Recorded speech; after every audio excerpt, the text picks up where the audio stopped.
Welcome to Rates and Barrels. It is Thursday, January 26th. Derek Van Riper, Sarah's here, continuing Pitcher Week, our third starting pitcher-focused episode of the week. We're picking up right around that pick 200 mark overall. So now we're rounding out kind of the bottom half of the starting rotation. Then, of course, looking at some bench options as well. A ton of ground to cover today. So no time to waste with pleasantries. I hope your day is off to a fantastic start. We begin right around that Lance McCullers range. We're talking about a group of guys that includes McCullers, Reid Detmers, Patrick Sandoval, runs all the way down to Trevor Rogers and Aaron Ashby. And it has a lot of guys in it that miss time with injuries, right? This is one of the common themes of this group. You see Sonny Gray in this cluster. He's often injured, but finds a way to get to a decent number of innings. Jack Flaherty goes in this range, Andrew Heaney. Some of the guys that kind of stand out in this group are the couple guys that returned a lot of value last year because they didn't get hurt. So you got a couple options like that. The workhorses, Miles Mikolas was one of those guys. Merrill Kelly was one of those guys. You could have a bounce back candidate in José Berríos, Nathan Eovaldi, Alex Cobb. You get a guy like Jameson, Taillon going to a new park. This is a great window to look at depending on what you need. If you haven't taken on some injury risk already, there is absolutely no problem taking on some injury risk at this price point.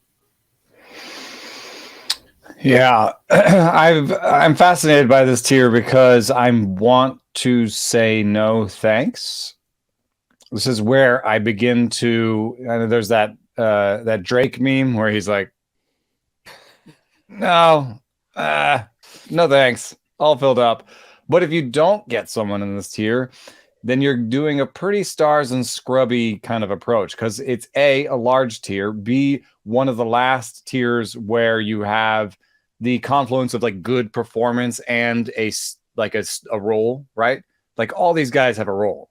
There's nobody in this group except for maybe the very last one, Aaron Ashby, who we'll talk about. But from Trevor Rogers to Lance McCullers, you've got a chunk of players that have a role, should get innings, and aren't coming back from injury right now, other than maybe Jack Flaherty and Sonny Gray, but should get over 100 innings. It's not a group, because if you start going beyond this group, you start being like, whoa, I really like, I don't know, Aaron Civale or Steven Matz or Hayden Wesnenski, who I really like, but how many innings are you going to get from that? So this is a group that you probably should get one out of. I don't know if I would go crazy and shop heavily in this tier because I think it's mostly filled with warts.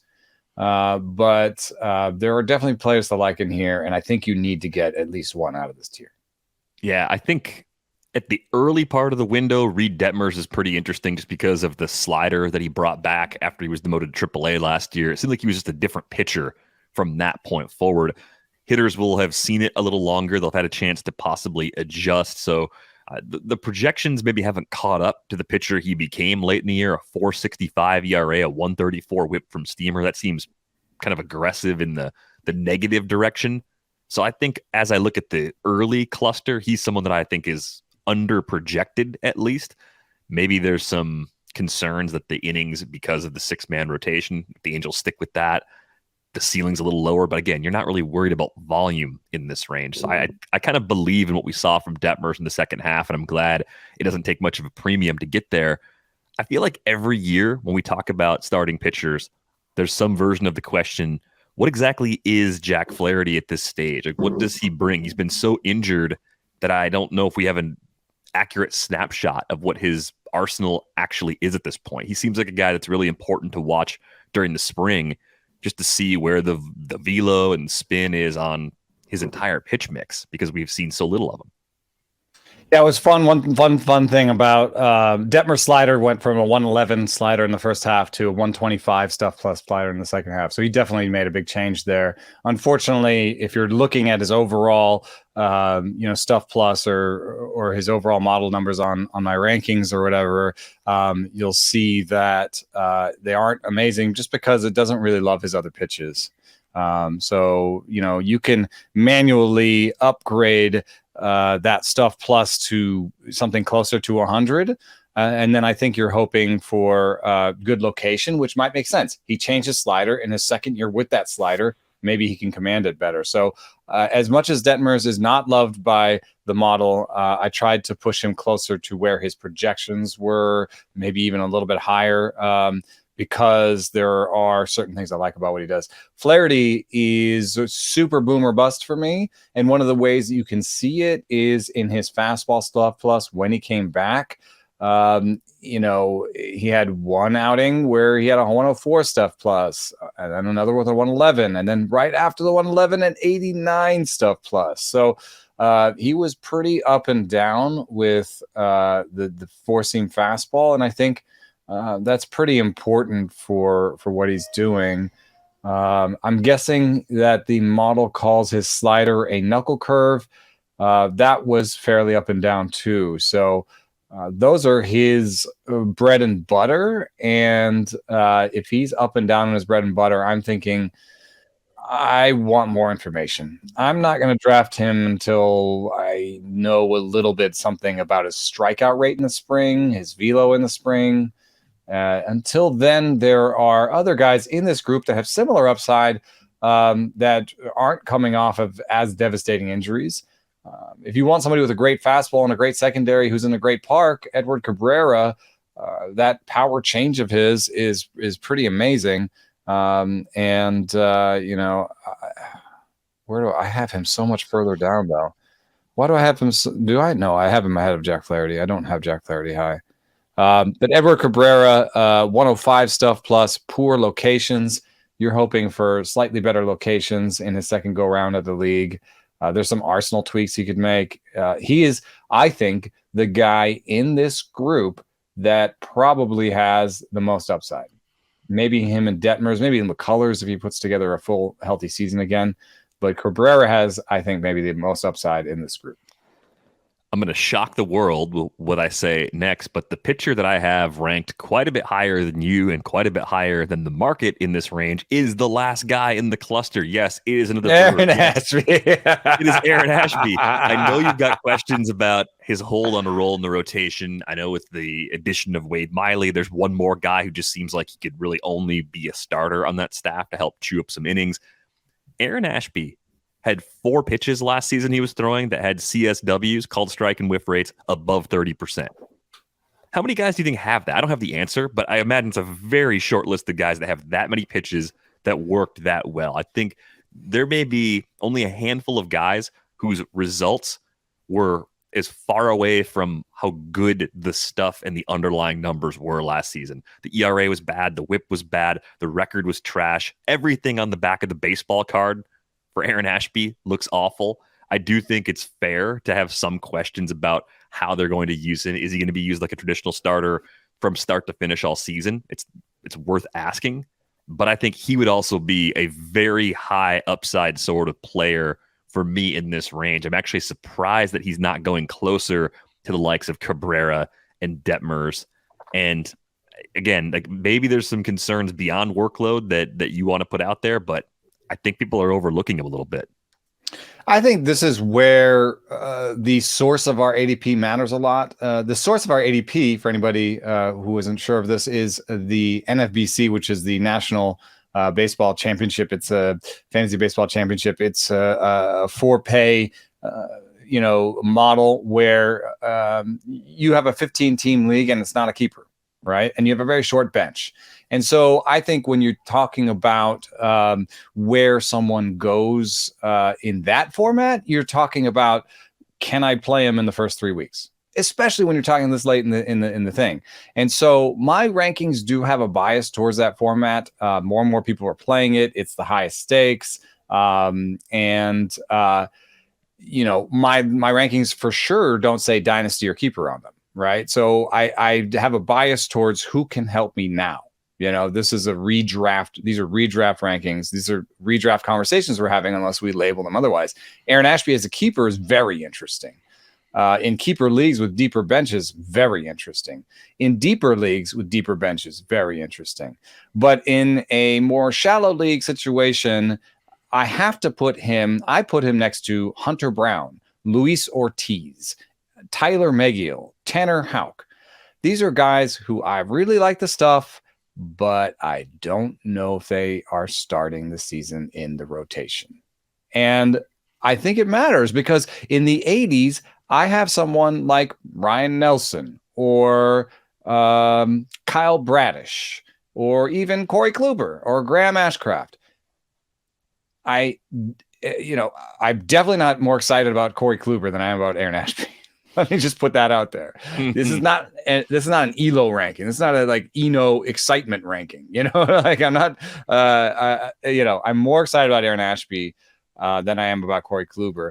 But Corey Kluber's got a spot in the rotation, and that matters a lot to me in most formats. So I just want to put that clarification out there. That as excited as I am about Aaron Ashby's stuff, I want to see some command. And then I'm just looking at the depth charts on Fangraphs. I see Burns, Woodruff, Lauer, Peralta, Miley. And right now, they're all healthy. There again is one of those things where he would zoom up into the low 70s, I think, even if I knew he had a job. I think I'm just projecting it in from the start, in part because I think Ashby's just a lot better than Wade Miley, and they could use Miley as more of a swingman and just let Ashby do his thing. It's interesting that you say that because there is a judgment call to be made there where how much risk you can take in could this guy just push his way into the rotation? Because I named somebody that I have in the 80s that might be a 6 starter, but I love him as a sleeper. Hayden Wesneski is somebody that I have in the 80s and not in the low hundreds where I have the 6 starters. It's Jameson, Taillon, Marcus Stroman, Justin Steele, Kyle Hendricks, and Drew Smyly by Fangraphs ahead of Hayden Wesneski. But as you are sure that that Ashby is going to probably overtake Miley if they're both healthy and dealing, I'm sure that Wesneski can take the job from Drew Smyly. Drew Smyly's also had some experience relieving. I guess could you say the same? Yeah, Wade Miley's had some experience relieving. So they could push the veterans into kind of long relief spot starting duty if they had good springs. So there is a huge subjective call there about, depth charts are a huge source of, we could be looking at the same projections, but if I have a different depth chart situation, I want to have different numbers. So that's, a shout out to Rasball, who they have different depth charts than ones you'll find on Fangraphs. And they have the same projections. And so you could have different numbers at your disposal in a draft just by using the Rasball projections because they use their own playing time. Yeah, I also look at the Brewers, by the way, as a team that could use a 6-man rotation for certain stretches if they want to. Like they might need to keep Peralta's innings under control. They might want to keep Ashby's innings under control. They've got designs on going to the postseason. So I'll have to say, though, from like a sabermetric kind of like team winning strategy, I think I agree that 6-man rotations are a bad idea. If you just think about it in terms of you're now asking your best starters to pitch less. Yeah, you're taking the ball away from Burns and Woodruff when you do that. Yeah. But there are modified 6-man rotations that can make it work where you don't skip Burns and Woodruff, but you do push the other guys around. I mean, there are capologists now in basketball. There are like scheduleologists in baseball where there are people in the front office who all they're trying to do is manage the schedule, manage the options on their relievers, manage the ups and downs, the rest. And so I think we might see some more. Like, for example, wasn't it interesting that on our last podcast was the first time that I realized that Clayton Kershaw was pitching like every 6 days? It's kind of funny. Like, I don't remember people talking about that. So I think that they just sort of manage that without people really realizing it, using little skips and pushes and off days and stuff like that. So a lot of the other starters in this group have more job security. It seems like we both like Andrew Heaney a tick more than the market. I could also see him moving up a little bit in ADP because the per inning projections are really good. And people are going to realize that his skills jump off the page. 35.5% K rate last year. There's always been a home run problem that's probably never going to go away for Andrew Heaney. Could be mitigated by throwing the changeup more. I mean, that's one thing that's keeping his overall line low, is that he's kind of prone to platoon problems, and that's where the homers come from. As far as guys that really underperformed that are going in this range, I think Alex Cobb was only a slight underperformer. It was really just the whip that was a problem at 130. Nathan Eovaldi kind of fell apart later in the year, had a few blow-up starts that kind of changed the shape of his season. Also lost a lot of time to injury. Do you see any rebound didn't come back? The fastball didn't come back on Eovaldi. So again, that's another spring thing where I'd love to hear his fastball velo in the spring. And be careful again. Touching 96, 97, not necessarily good news. Well, it needs to be those longer 3 innings, 4 innings. Yeah, it needs to hold something good. Yeah. I do like Jameson Taillon in this cluster, just because the park is a pretty big upgrade for him as far as keeping the home run rate down, going from Yankee Stadium to Wrigley Field. So I think he fits really well. It's a lower K sort of profile, but it's control first. It kind of works for me. The Mikolas and Merrill Kelly types are guys that I tend to avoid, but they fall enough where if you don't have to pay ADP for them, they can be sort of interesting if they're going 3, 4, 5 rounds later than where they can go. And Taillon is like a spruced up version of them. Lots of pitches, has command. One of the things that I think is a little bit of a wild card is he has more stuff than the Kelly Mikolas types. And 2, he's leaving a really bad stadium situation. So I'm kind of interested to see what he does in Wrigley. It's particularly early in the season. I feel like cold Wrigley with maybe the wind blowing in, like he could have a really good start to the season. If he starts to blow up later, you can consult the stuff numbers, which are really good in season, or you can start to manage him a little bit around those hot day games in Wrigley when the wind's blowing out. So, you kind of have to, he may not make it all the way through the season with you. And frankly, this is the tier where you start to say, will this guy make it with me all the way through the season? Start looking at, like Frankie Montas, great if you can stash him, not so great if you have to, massage him into the second month. So Jameson Taillon, I think the schedule actually favors him with Wrigley being cold like that early in the season. And we've seen just from Merrill Kelly and Miles Mikolas' recent seasons that and Tyler Anderson, you can throw him in at that. These guys with lots of pitches and command do have up and down seasons. They're not studs. They're not studs. Studs have stuff and command. So, with command being a little bit less sticky season, if Mikolas is back or hamstring, I mean, he's had little things like that blow up on him before. Taillon's had 2 Tommy John surgeries. All these guys have had things that have bothered them in the past. Do you like one much better than the rest? Kelly, Anderson, Mikolas, Taillon is it Taillon? Taillon's the one I've been drafting of that cluster. Yeah. And the case for Mikolas for me is if he slides back 50 picks and I just need some innings, I can justify that. Good defensive team behind him. You have them ranked well below ADP right now. I don't know if that's a soft ranking that may change, but yeah, it takes a fall for both Kelly and Mikolas for me to become interested, because I think you can get better skills. I'm willing to take on a little more risk and have that ceiling, because they may not make it to the end of the season, right? And just take a guy. Cobb actually is in this group too. I think because of how much they've been discounted in the past, the Mikolas profile and the Kelly profile, I think I could find that later. I could find that 100 picks later from somebody else. So why pass on someone that I think is more interesting to just get the innings at cost? That's my general philosophy. Sandoval is actually secretly in this group too.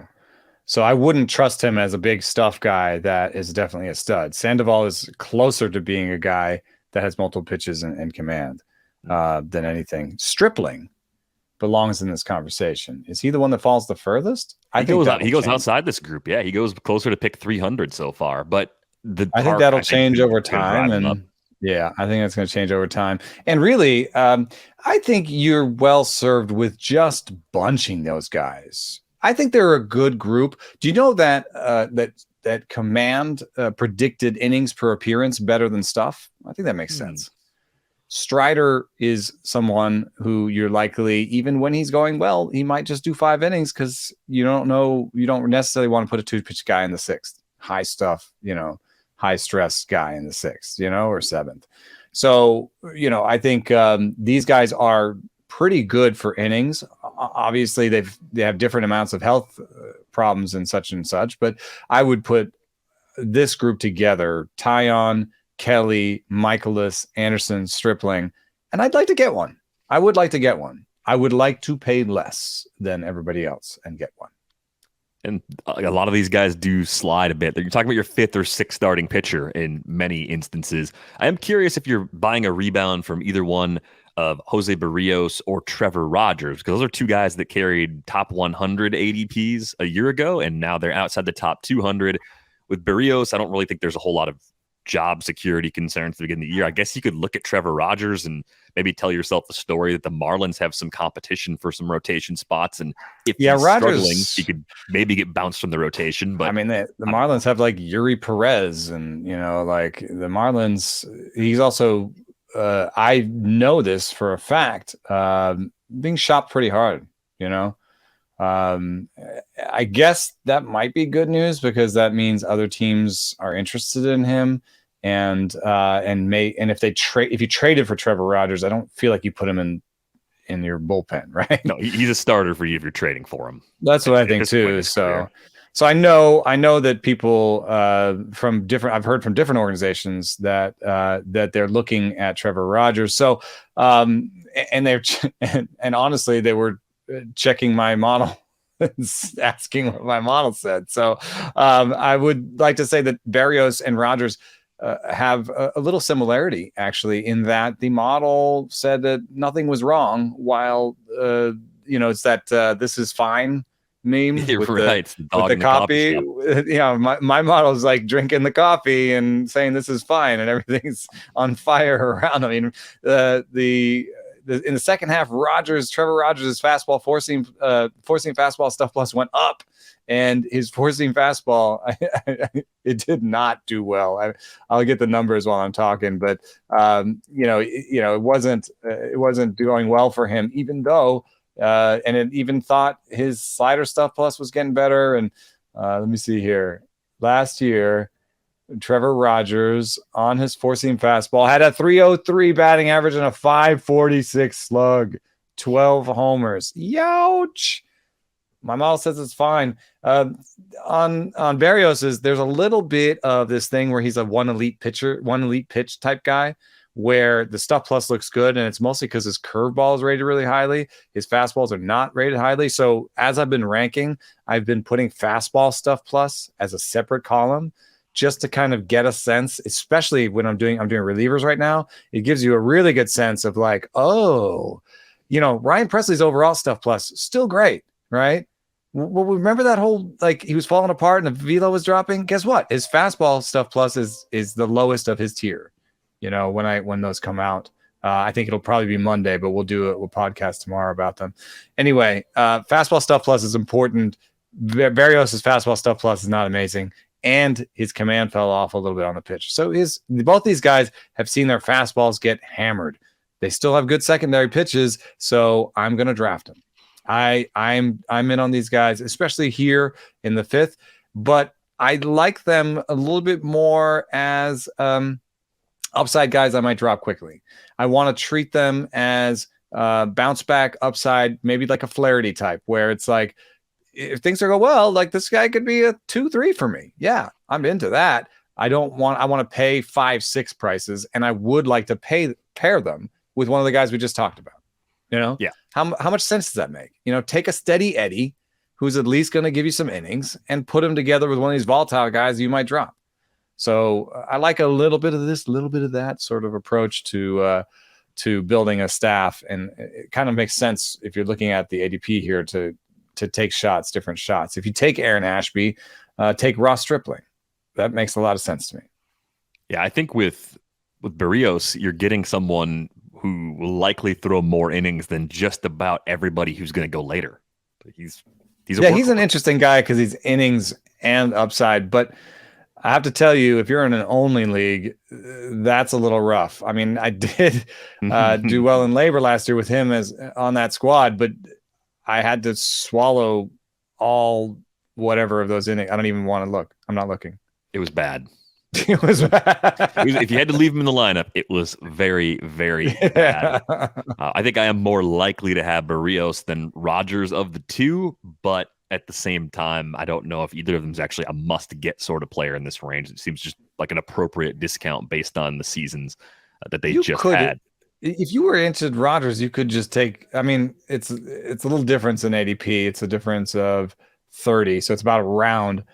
But if you like Edward Cabrera better, a round is worth it. You know what I mean? It's not. We're not talking 50 picks or something. It's just a round. So yeah, if you don't like them as upside guys, then don't take them as innings guys. Right? Don't put them in the Kelly Mikolas grouping. The next cluster of 50 has a brewer that I'm not as high on. I don't think Eric Lauer is very safe at all, even though the results last season were very good. I just don't get it. The zoom ball, as he calls it, the fastball in the middle of the strike zone. I don't know how it works. I don't know why hitters swing through it. I don't want to bet on it. It scares me. It scares me from a fantasy perspective. It scares me from a rooting interest perspective. So I'm out. The projections agree with you. The models agree with you. Yep. I'm gonna if there's agreement between my gut, the projections, and the model, I'm not gonna look at the results and go, yeah, I'm gonna dismiss all those other three things and just keep buying in. So there is a brewer that I don't like at market price. His name's Eric Lauer. We found him. He's been revealed. This group is full of similar pitchers. I mean, José Urquidy. Well, hold on real quick. Just as we're laughing about you being behind the market on a brewer, I'm behind the market on José Urquidy. That's a big development because that's really never been the case in the past. You've always been up here. I know. And all I can say is that over time, the more someone accrues on the field results, the less the model matters. I will say that 342 innings of a 3.74 ERA and a 109 WHIP are not as bad as everyone makes them out to be.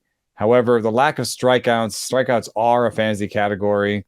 And in terms of his projections, he's projected to be $1 pitcher. I think that's a little bit aggressive. We've got a guy who's never had a 4 as his first number in his ERA, and he's projected for a 4.48 and a 4.61. So there's something he does well. I think his best foot forward is the changeup, and that creates soft contact. And yet, nobody's sort of giving him that BABIP love.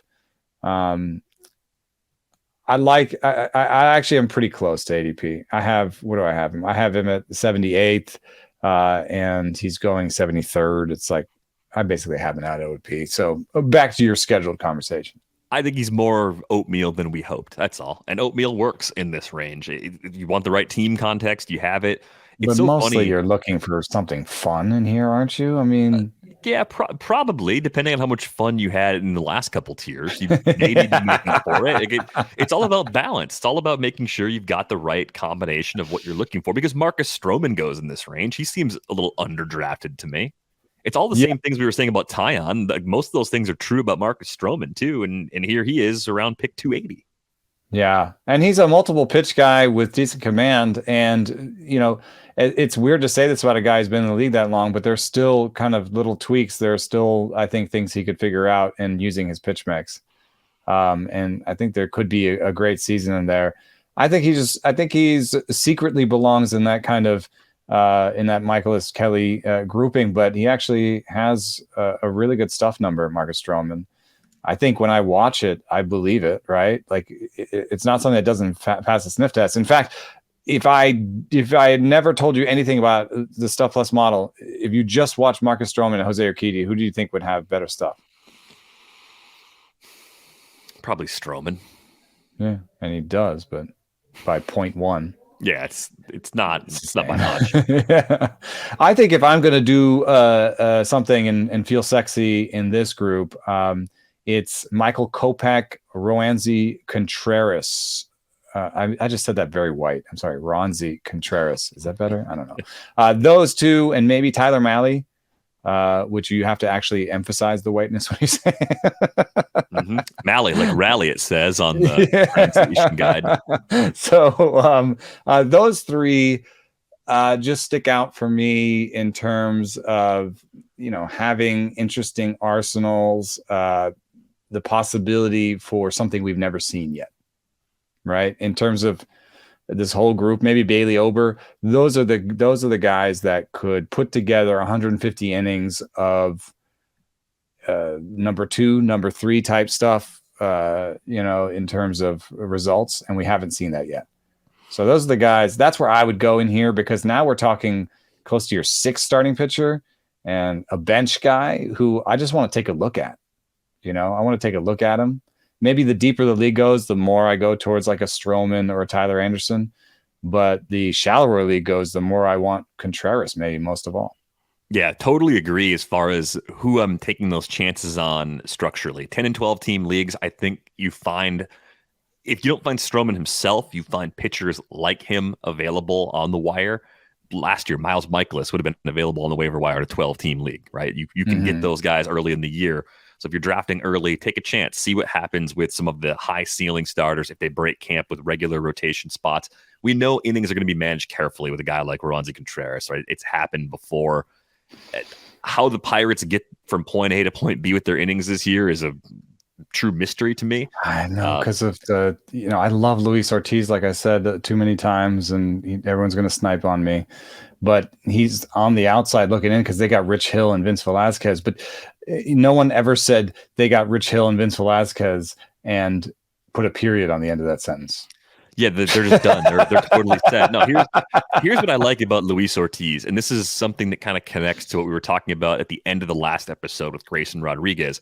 Look at the workloads of young starters when you're deciding which ones you want to have on your roster at the beginning of the season and which ones you might want to wait until the previously named Fabapalooza to go get when they get called up in like late May. Luis Ortiz across all levels threw 140 innings in 2022. That's plug and play. That's a guy that can start all year without really any. Hey, Roansy's not too far behind either. The Pirates have been grooming these guys to be ready. Like, Roansy was 130. Right. So last year might have been the frustrating year from a workload perspective. This year should be a lot better for those two guys. We're gonna have a few. They may not even pitchers that stand out too. And Rich Hill and Vince Velasquez may not even make it to opening day. Honestly, like in terms of injury history, in terms of age for Rich Hill, in terms of Vince Velasquez was a reliever last year. So as much as I thought those were good acquisitions because every team needs to have like 7 starting pitchers, I think Luis Ortiz, I think Contreras is in the rotation to start the year. And if Ortiz isn't, he's up pretty soon. Who are the 5 pitchers that you want to learn the most about long-term if you're them? I mean, Contreras, Ortiz, Keller still in that group of 5. And then if you don't have anyone else to begin the year, then you round it out with some combination of Velasquez and Hill, and JT Brubaker is the extra guy. Or if someone gets hurt, that determines who the last spot actually. And Velasquez is just very obviously could be SPRP, like he's just. He also has poor command, and maybe limiting his arsenal to two pitches makes him a good reliever. He could actually be a good reliever. So, I think I still love Luis Ortiz. I love Contreras more. I think his rotation spot is more secured. Obviously, there's a command issue for Contreras. And I think if I remember correctly, did his fastball velocity fall off a little bit? I know Roansy Contreras was a guy whose fastball velocity jumped pretty soon after that trade from the Yankees. So I don't know if he then dipped back last season from where he had previously peaked, but that is worth exploring. He can give up a little velo and still be okay. I think so too, but it was fairly significant. He debuted at 97.6 and he left at 94.2. I also think though that the what they asked him to do was different. When he debuted, it was 1.2 innings, and then he was doing 3 and 3 innings, and then he kind of did 5, 5, 5, 6. So That's part of it, is he was asked to do more. I just also feel like it's a little bit too young to just pencil him in for a 94. Even if he had a 94, I think his stuff he's a well-rounded arsenal, like a big arsenal of good pitches. I think he's probably fine. That is actually still above average velocity. But I would feel much better if he started the season at least, again, above 96. A question on behalf of Cubs Twitter. Why don't you like Justin Steele? And why don't you like Justin Steele? I asked you first. A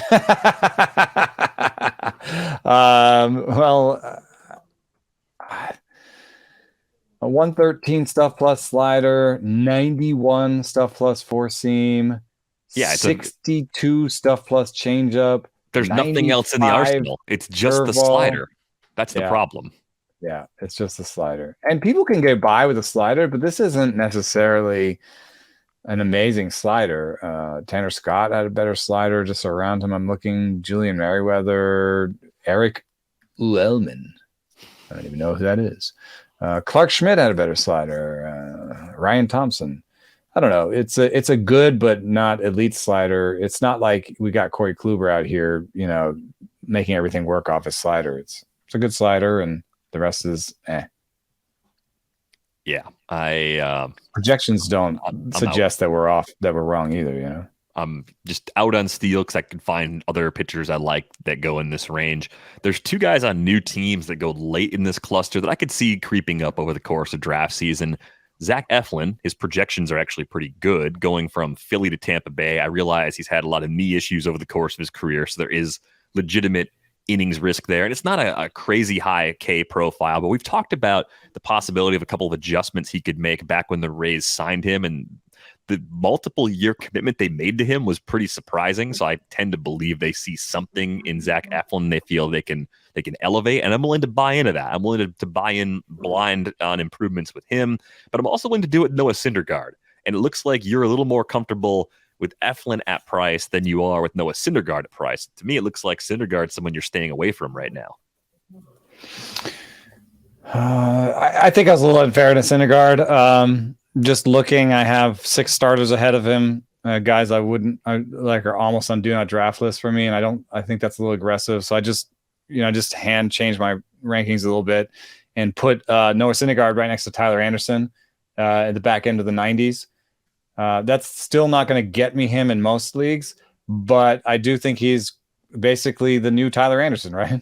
I mean, he's like literally now a pitcher with not as much stuff, but a lot of different pitches, who's going to the Dodgers, and maybe they have something for him.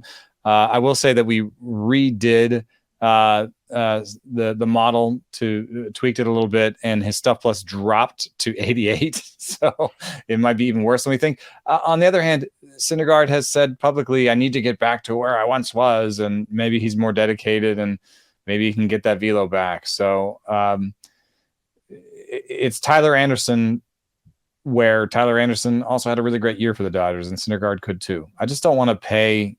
There's a little bit still name brandish around him, I think. Like if I change his name to Tyler Anderson, he would go 10 points ahead, but he's Tyler Anderson.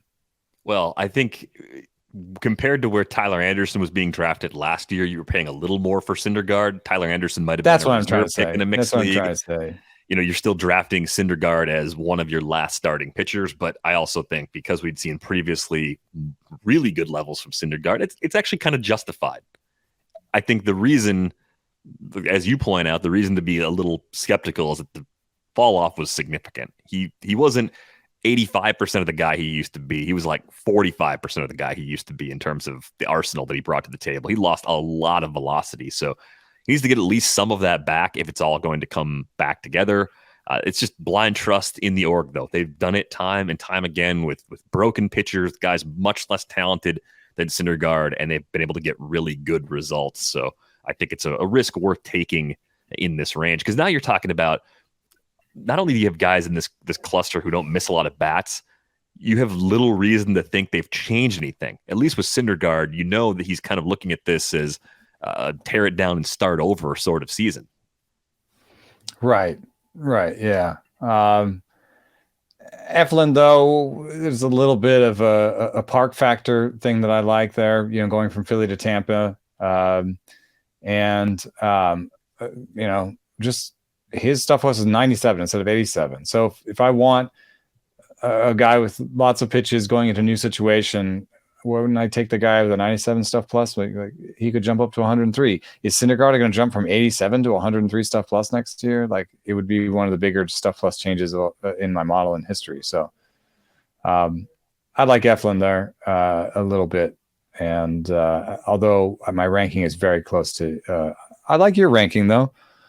If I had Eflin at your ranking, he'd be right next to Merrill Kelly, which seems about right.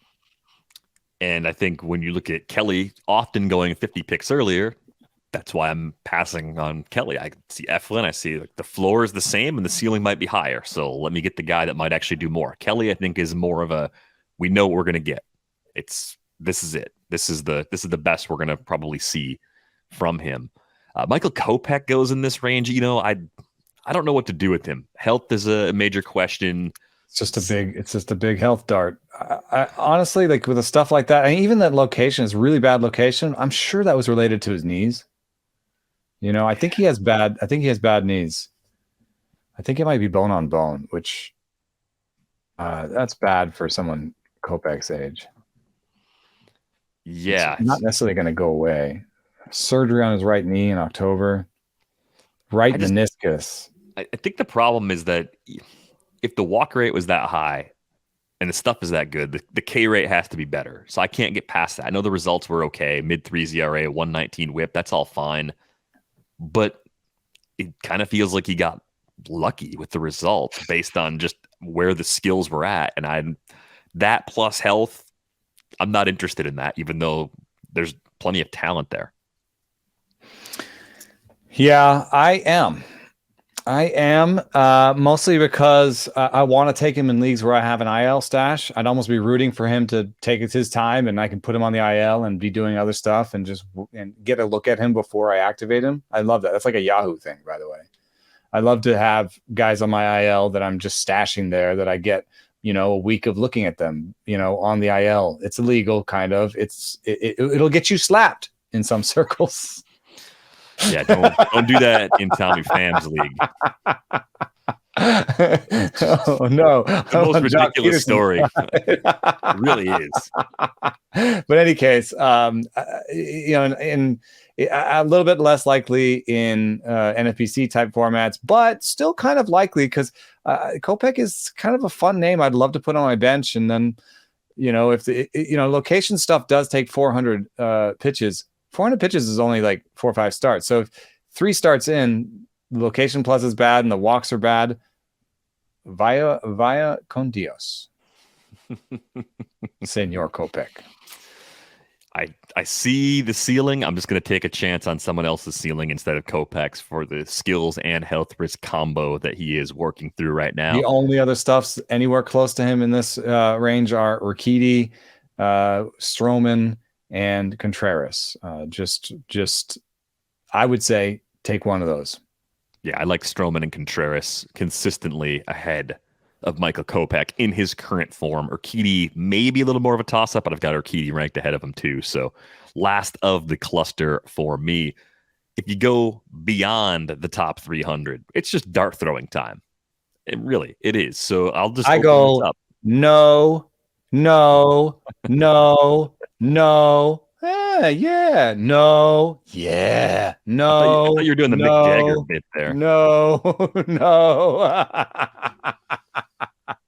I hate this tier. Oh my God. Shop outside of this tier. I got 2 or 3 yeses in this tier. The whole thing. Well, here's what I'll do. What is going on here? They're not using my rankings. I got to put the names on here because the random no's. People don't know what order we're talking about. Martín Pérez, yeah, that's a no for me. Carlos Carrasco. Actually, I said no, but that's a maybe for me. You know who he is? He's a Tyler Anderson, Merrill Kelly type now. Right. Which is so weird. Do you remember what he was when he first started out? Awesome. He was once he got not good command. Oh yeah. He was he was like blow your doors off you, has no command guy. And now he's got a bunch of pitches and he can command them. I did want to take up his player per pitch real quick. He's still above average stuff plus on the changeup and the slider, not by a ton, but by a little bit. Near average on the curveball. The four seam has really, really fallen off, but he locates it well. And the sinker is decent, and he locates it well. So he, in fact, has 4 pitches he locates well and 2 pitches above average by stuff plus. That's enough to be a starting pitcher, man. And great team and park situation. So that is one of the few things that I'll say yes to. Yeah, I think you summed it up perfectly with Carrasco. Cal Quantrill, still a no for me. Just sorry, not enough in the tank. I can't. We changed the model so that cutters were now lumped in with fastballs to see if we could, so we can improve the lot of some people. And Graham Ashcraft, as an example, did take a big leap forward in the new model. He went from 89 stuff plus to 109 stuff plus when we lumped his cutter in with his fastballs. Cal Quantrill, on the other hand, who does feature a nice cutter, went from 91 to 90. So I don't see anything in the model that I like, and I don't see anything in the projections that I like, and I don't see anything in the K minus BB numbers. They were pretty awful. The worst in this tier even, which is a bad tier. 10.5% K minus BB is like, right now is at like 5% below average, 6% below average. Yeah. I can't imagine happening. And now, especially in a season where the shift rules are changing and there's especially going to be a pressure on people to get strikeouts. This is a poor pick at this point in the draft, I think. Taijuan Walker, I think, is just riskier now because he's not in the same environment as Carlos Carrasco. So I think it's fine as a depth situation pick, but I'm not really seeking him out as a bargain. I'm a little worried about how it's going to work out for him in Philly. His good stuff plus numbers were buoyed a little bit by a good split finger, which is a little bit rough because A, you can't command it, and B, if the fastball ages a little bit, Citizens Bank Park. Aaron Civale showed us something with the K rate last year. Injuries kept him to just 97 innings, but 4.92 ERA, 1.19 WHIP. Pretty good underlying numbers. I kind of like the dart throw here. I know there's health risk, but we're after pick 300. Seems fine to me. Yeah, I need to look real quick. I wrote that Civale could do a better job optimizing his pitch mix midseason last year, and by the model, I said he should throw. What did I say he should throw? He should throw his curveball more. Check. His cutter more than his slider. Check. And his sinker more than his four seam. Check. What did he throw less of? Yeah, he threw his four seam less. So he did all those things in the second half. And do we have a quick split for this man? I'm sure we have a nice split on him. First half, 6.17 ERA. Second half, 3.35. So I think he's optimizing his pitch mix better. And I don't know. I think he's a big pitch mix guy. I like those guys late because there might be another tweak in there. You know, maybe he figures out how to throw the cutter and the slider. I think that's really difficult. Very few people have managed that, but nice park, better K minus BB than his teammate by a long shot, almost double. Better model numbers, better projection than Quantrill. I'll take Civale. He's like one of the few that I have better than ADP in this range. Well, let's get some bad ratios bounce back candidates. Let me know if you're taking a flyer on any of these guys. Eduardo Rodriguez. That sounds like a clear no. How about Steven Matz? That's a maybe, more likely than Rodriguez, but probably still a no. Good skills. Only 48 innings, though, for Steven Matz. So it's just hard to put a lot of stock into it. Yeah. If you gave me the same amount of innings from each, I'd take Matz. Okay. Adam Wainwright. Can we do it one more time, even though the K rate's really low? He was hilarious. Do you know what his fastball was at the end of last year? Let me see here. He lost Velocity or more stuff? velocity. He lost more velocity on his fastball than anybody else in baseball last year, which is kind of amazing because he didn't have much to begin with. So let's see here. I have to uncheck him so I get it here. He went from 88. He peaked at 88.7, 86.3. That's not great.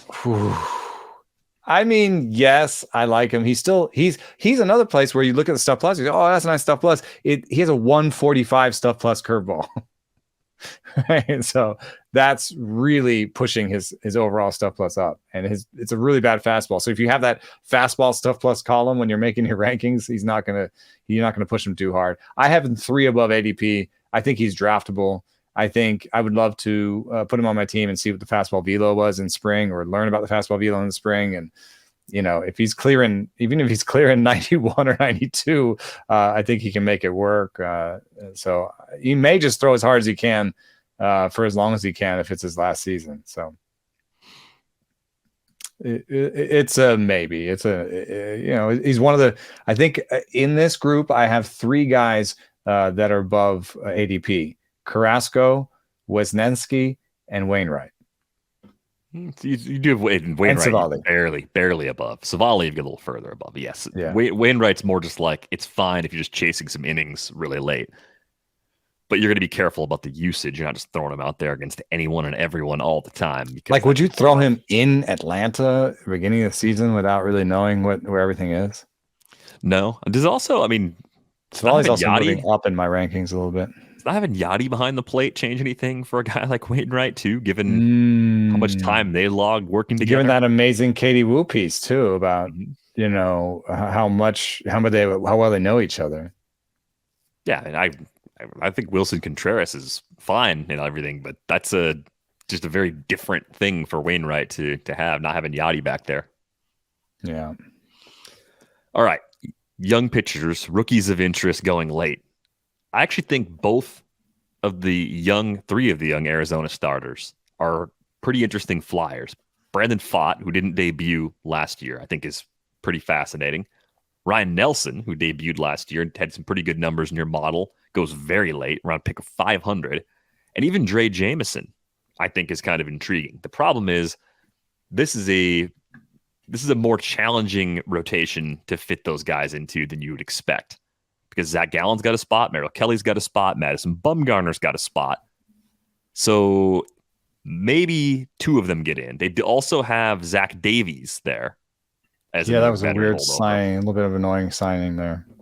I don't know how committed they really are to him, or if that's just kind of early spring insurance. So as of now, if everyone's healthy, one of the young starters gets in, and maybe 1 or 2 ends up in the bullpen if they don't option them back to AAA to stay stretched out. Of the group, is there anyone that you think makes the most sense as a favorite to have that spot, if it is in fact only one spot in the Diamondbacks rotation up for grabs? I'm probably biased by the Fangraphs depth charts, which have Ryan Nelson, and my model, which likes Ryan Nelson the best. There is a Swiss flag next to him already. He ended the season with some shoulder inflammation. That may not be a big deal. It may be just, hey, you pitched a good season, kid. Let's not push this. The projections like Dre Jameson the best, which I find interesting, although the strikeout rates for Ryan Nelson, Dre Jameson, and the walk rates are about the same. So I'm going to take Ryan Nelson. I really like, he has a fastball with a large amount of ride. Oh, look at this. We've got a trade, and it's a starting pitch trade, so it is relevant. It is, in fact, even relevant to this tier that we are in. The Baltimore Orioles have acquired left-hander Cole Irvin at a trade with the Oakland A's. Infield prospect Darryl Hernandez is headed back to the A's. Thank you very much. Does that change much? Irvin is a guy I would have started at home in Oakland. Yeah, I don't know. I guess I wouldn't start him as much at home in Baltimore. Camden Yards changed a lot, though, last year with the adjustments. He's not an automatic home starter just because of the tougher matchups. It does maybe keep Grayson Rodriguez out of the opening day rotation. But Because Grayson you've got Rodriguez Gibson, is a tough Kramer, problem. Bradish, Wells, Voth, and Cole Irvin now. Yeah, I mean, it's again. John Means comes back probably mid-season. They've got a lot of depth, and eventually those young guys are all going to take over spots. But wow, Cole Irvin to the Ord. I think this is actually more interesting for the depth that Oakland has.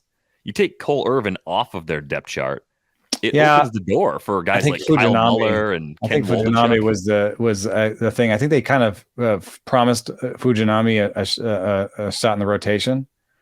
So if you give Fujinami a spot and you give Blackburn a spot, now you've got 2 spots. And Kaprelian is out of options. So now you got 3 spots.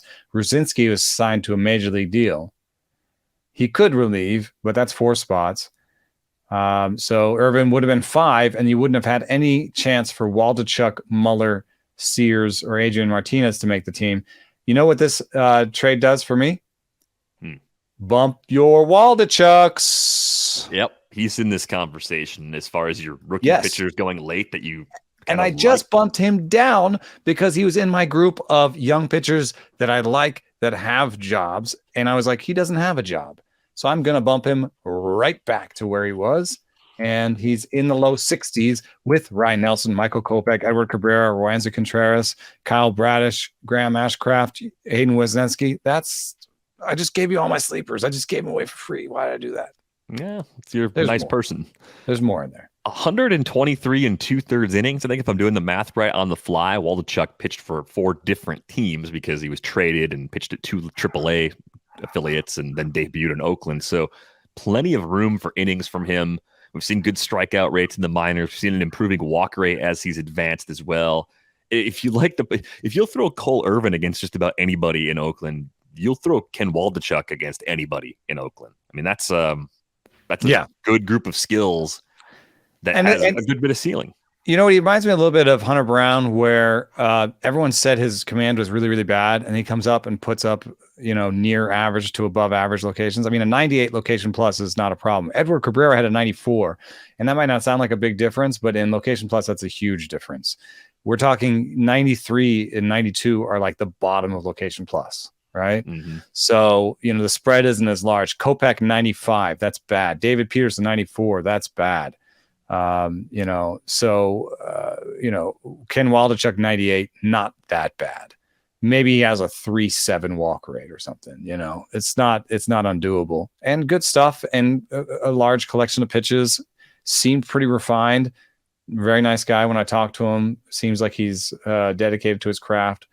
So I'm in on Waldachuk, and I'm glad if you got the magazine. If you go get the magazine, you'll actually get the right Waldachuk. He bounced down to 101 temporarily on my own rankings, and now he's back into the 80s.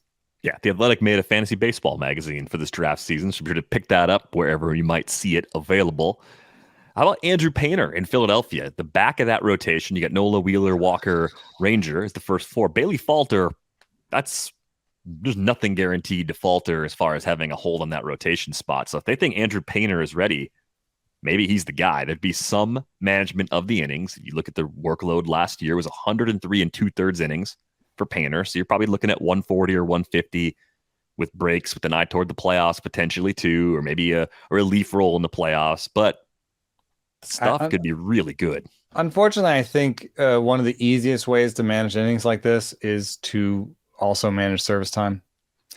It's just easier, right? What you do is you walk him slowly through spring training, and then he's in the minor leagues, and you're like, nope, we still got to stretch him out. He hasn't made it all the way through. And so you have some 3-inning starts, for a little bit, and then you have some 4-inning starts for a little bit. And then, a month has gone the season. He's passed whatever deadlines. He could still win Rookie of the Year, if we care about that. He can still help our team win.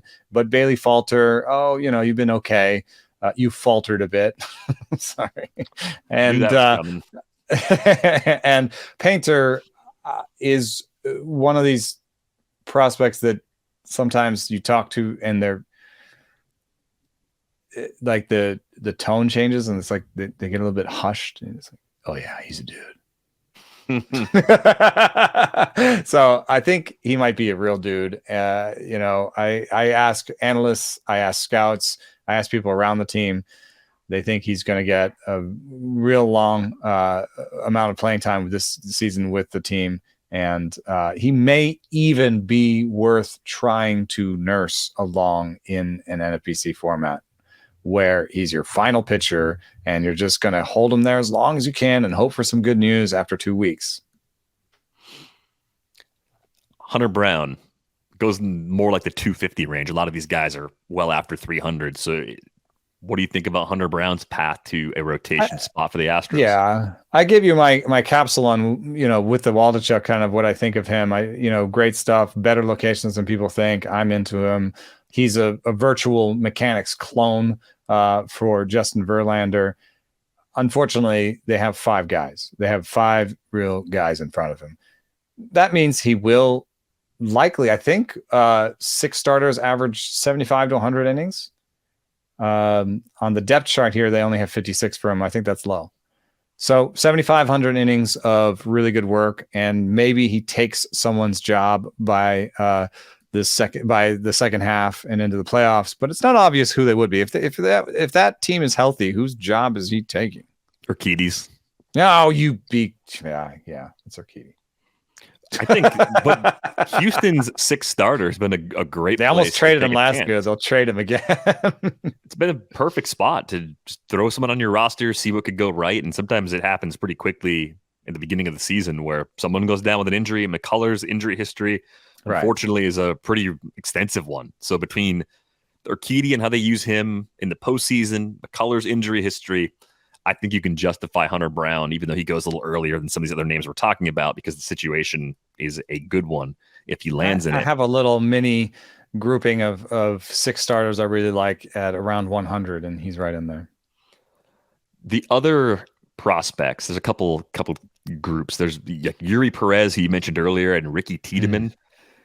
Tiedemann might be the 6th starter.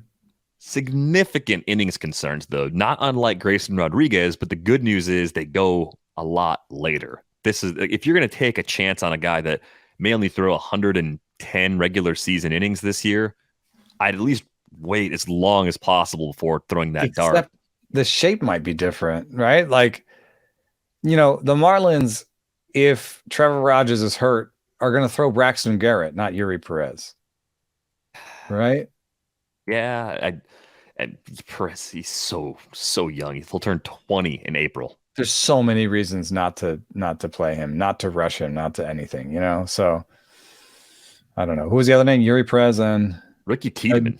I think Tiedemann's, there's a little bit of a situation there where Tiedemann could play his way onto this because the Kikuchi, White, Pearson section of that rotation, which actually starts with the 5th spot, is pretty soft. And they could talk themselves into an Andrew Painter situation where they're like, we need someone to take this and run with it. You're right, though. 78 innings last year. Yeah. How far can you push a guy like that? It's a question for him. It's also a question for DL Hall. I know the model really likes him in terms of stuff. There's some major questions with locations. Locations, yeah. So I kind of get the Matt Brash. I kind of get the Matt Brash headed to the to the bullpen kind of vibe off of him. I don't know. Something would have to change, I think. I keep looking at Daniel Espino with these other low inning guys, only 18 in the 3rd innings last year. He threw 91 and 2/3 innings back in 2021. So you're probably projecting a workload off of that, but the shape of his innings could be really frustrating. So I think a lot of these lower ceiling for Cody innings, Morris could also just take those innings. Yeah, these guys are just so hard to have in redraft leagues outside of mono leagues because you may be waiting way too long. Yeah. I mean, the Guardians are just, we have so many guys, and they may trade Plesac. There have been trade rumors around Plesac for a long time. But would just Cody Morris just take that? Or, I don't even know who Connor Pilkington is that well. And he didn't have great minor league numbers, but I'm sure they could turn him into a 4.00 ERA guy. If you're the Guardians, there's no reason why when you look at Plesac especially, there's no reason why you have to start him if he stays in your organization. There's Yeah. 3 or 4 candidates to pass him this year. Joey Gavin Williams, Cantillo was really exciting in 60 innings last year in Double-A. Yeah, I think there's a piece up about Joey Cantillo today, actually, on the Athletic. Tanner Bibby is a riser in that organization too. The Guardians have a lot of pitching, so even if you're not taking a chance on those guys on draft day in a mixed league, you're watching them very closely throughout spring training and the early part of the season. Yeah, and I'd rather, I just am a little bit more biased towards people where I at least have some pitches in the model because the model's so strong, even with small samples. So like a guy like Tyler Megill, I'd rather have, right? He may be a 6 starter, but it's a veteran group that is going to need spot starts, or somebody could get hurt really easily. And I already know the model loves them. You know what I mean? So I prefer to go hunting among players where I have something. Here's a weird name that doesn't fit anywhere, may not end up on my reliever thing, may not end up as a starter. Who knows what's going on? But Matt Brash still deserves a mention. His fastball is only barely above average, and that was in with some relief innings or mostly relief innings last year, which is a little surprising, but he is spending the offseason at Driveline developing a cutter, and I kind of feel like a cutter could really tie the room together there because he's got the elite Kluber sweeper slider already that sort of the model really, really loves. He's got an okay fastball, and if he just throws, it's almost like Ottavino, where he just needs to have something where if they start taking on the slider, he can throw something that looks a little bit like a slider but stays in the zone. And I think that's going to be really important for him. And I don't, from the organization, it wasn't a fait accompli that he would end up in the bullpen. But if he does end up in the bullpen, there is some opportunity there. Paul Sewald is behind and will not debut at the beginning of spring training. And Andres Munoz may not even make opening day because he had knee surgery that nobody knows about. Yeah, not great. Don't forget the name Matt Brash. Yeah. What about Tanner Houck? Think he's maybe got a shot at that rotation in Boston? Very similar with Matt Brash, that I like him kind of in DCs, which are draft and hold type situations, because I think wherever he pitches, he has a large chance of taking an impact role. So that is a team where the bottom 2 spots right now on the depth chart are James Paxton and Garrett Whitlock. James Paxton, it's almost like a who at this point. And Garrett Whitlock, another converted reliever. Then it goes Brian Bayo, who was okay, but he's a rookie, and Tanner Houck.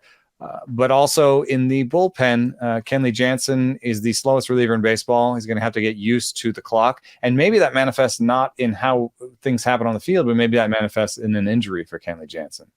And then, as much as I like John Schreiber, I think Tanner Houck would be in the mix to close.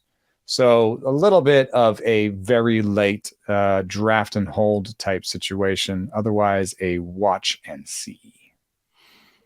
We talked about the Orioles making that trade for Cole Irvin. Is there anybody that gets bumped out of the rotation mix that you liked? I've seen some recent Twitter hype from a few folks about Kyle Bradish. Pretty interesting stuff happening with him at the end of the year last year, making some adjustments. For me, the rotation to start the year is probably Gibson, Irvin, Bradish, Dean Kramer, and Voth. And then depending on the health of Tyler Wells, maybe he grabs a spot. And then eventually we see Grayson Rodriguez get that shot. Somebody out, yeah. And I guess Means, but Means is so much further along that you can almost guarantee that somebody's going to be hurt by the time Means comes back. I mean, that's just the numbers, right? Like starting pitchers have a start with a 40% IL chance. So you've got 4 starters ahead of him, 5 starters ahead of him. Like one's going to be on the injury list, right? Almost certain, yeah. I think it could end up being Wells, Bradish, and Kramer fighting it out. Well, I guess with both, that's four players are going to be fighting it out for 3 spots. And it's easy to sort of swim move past both, but he was really good for them in a short sample last year. 3.04 ERA in 83 innings. He had made some differences in his mix, where he started throwing a slider that he hadn't been throwing, and throwing that at the same time as the cutter. And he really reduced his fastball usage. So I think he is an interesting player that my models have always kind of liked, Austin Voth, and I wouldn't necessarily count him out completely. So it's a good thing. Maybe Kramer, Bradish, Wells, both. Maybe one gets hurt and they all make it.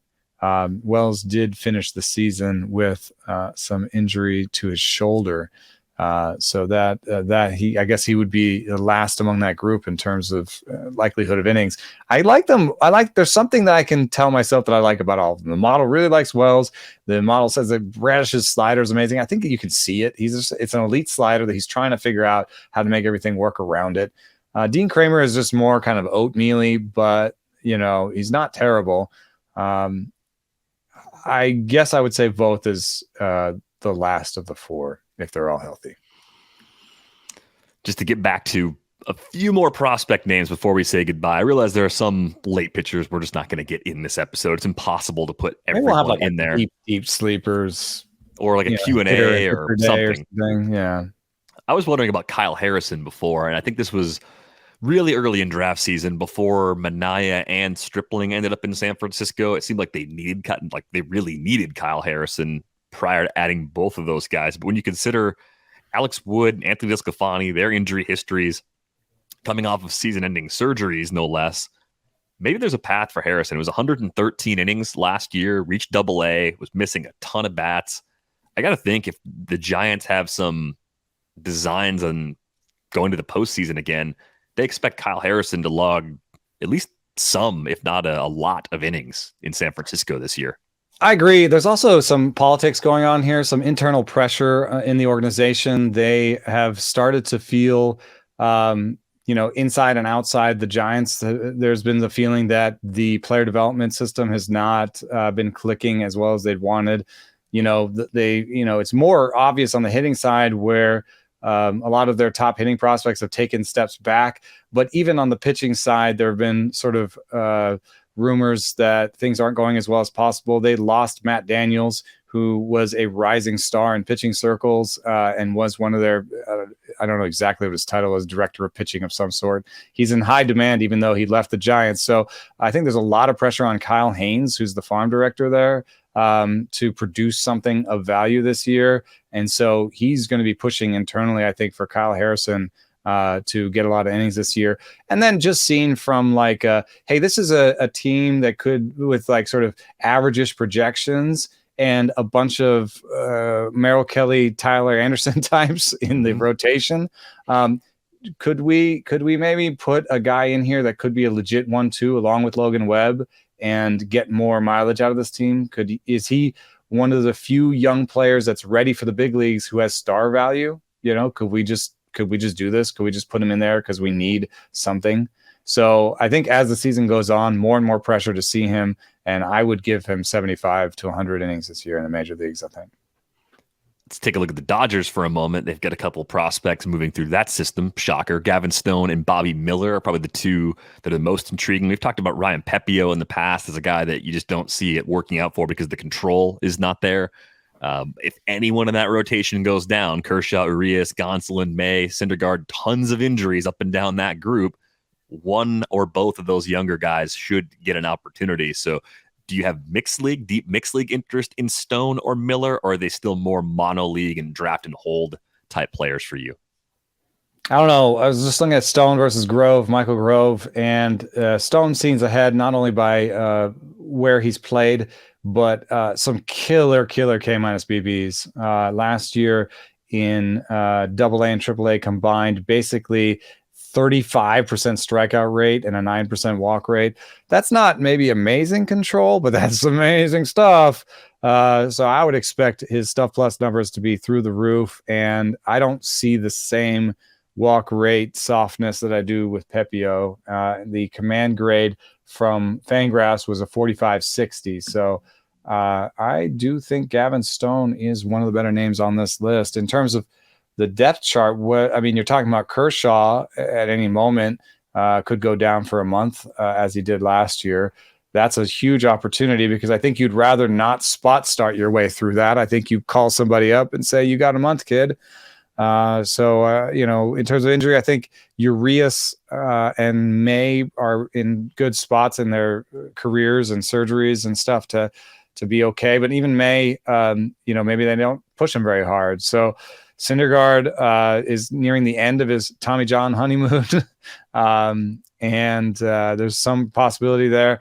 And then Gonsolin has been up and down. I think back injuries have been tough on Gonsolin. So there's a lot of opportunity here for innings. I give Grove an easy 100 innings this year. Am I wrong? I don't think it's no. Sorry, not Grove. Stone.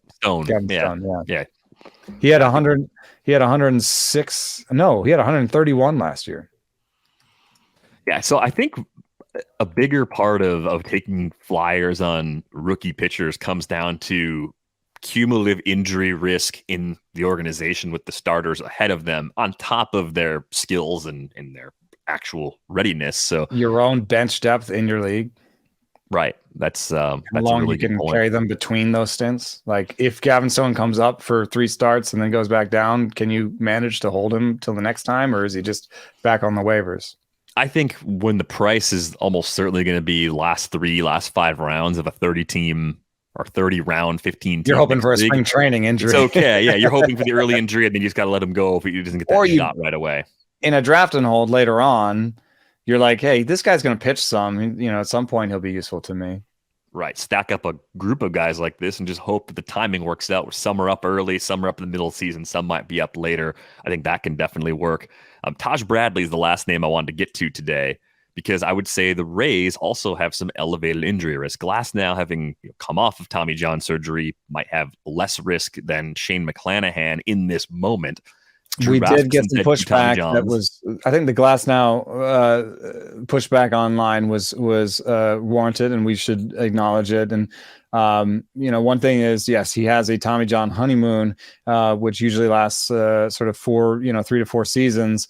But he had other injuries, right? And this is a guy who's topped out at 130 innings. He did that twice in the minor leagues, 111 in the major leagues. So he's not somebody. Maybe I was aggressive in giving him 140 innings. But yes, you're right to mention that now. Yeah, it's but ahead of Bradley, you probably still have Yanni Chirinos, Luis Patino, and Josh Fleming. I mean, I've wanted Luis Patino to be good for a long time. I'm finally starting to give up on that. I think of the 3, Yanni Chirinos is the one that I think they like as their glue guy. That's exactly what he'll be.